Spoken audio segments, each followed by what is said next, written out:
Hello नमस्ते साथीहरू। आज चाहिँ हामी अटोमेटिक क्याफेमा आएका छौँ र यहाँ कफी खाने भनेर यहाँ हट चक्लेट र एउटा मिल्क अर्डर गऱ्यौँ होइन। यसरी पहिला सेलेक्ट गर्ने के खाने भनेर, अनि कार्ड हाल्नुहोस् भनेर आउँछ। अनि त्यस पछाडि चाहिँ यसरी कार्ड हाल्नुपर्छ। यहाँ कार्ड हाल्ने ठाउँ हुन्छ साइडमा है।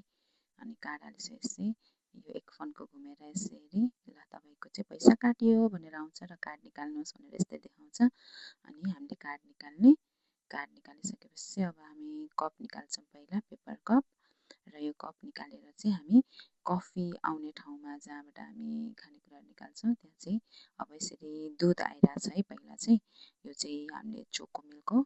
यसको लागि चाहिँ फर्स्टमा दुध आइरहेको छ, हेर्नुहोस् राम्रोसँगले। हो यसरी दुध चढ्छ होइन। अनि दुध आइसके पछाडि एकछिन पछाडि फेरि चोको पनि आफै अटोमेटिक नै मिक्स हुन्छ, आफै चढेर होइन। चोको पनि झर्न थाल्यो। हट चक्लेट चाहिँ कतिको खानु भएको छ? मलाई चाहिँ हट चक्लेट एकदम मनपर्छ।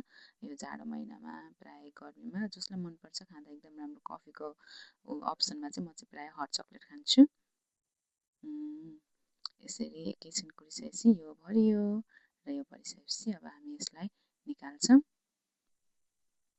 र अब हाम्रो अर्को कप निकाल्ने, किनकि हामीले अर्को पनि अर्डर गरिरहेछौँ, त्यो हो मिल्क। म चाहिँ हट चक्लेट खान्छु भने मेरो हस्बेन्डले चाहिँ मिल्क मात्र खाने भनेर हामी मिल्क निकाल्दैछौँ। अब मिल्क आयो।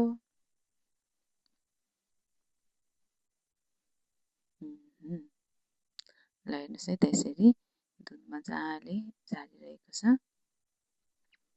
यसरी यो दुध आउन्जेल चाहिँ हामी चाहिँ यो मेरो हट चक्लेटको लागि ऱ्यापिङ गर्नतिर लागौँ होइन।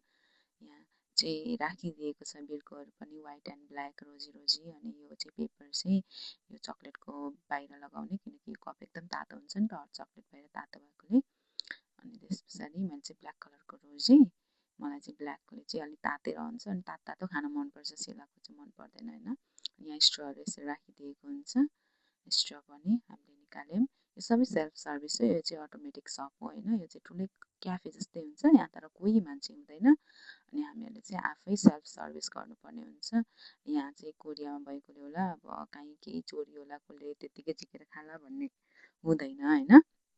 अनि अब दुध पनि आयो, यो हो दुध। अब दुधलाई हामी यस्तै गरी ऐको चाहिँ क्याप लगाउँछौँ अनि स्ट्र हाल्छौँ।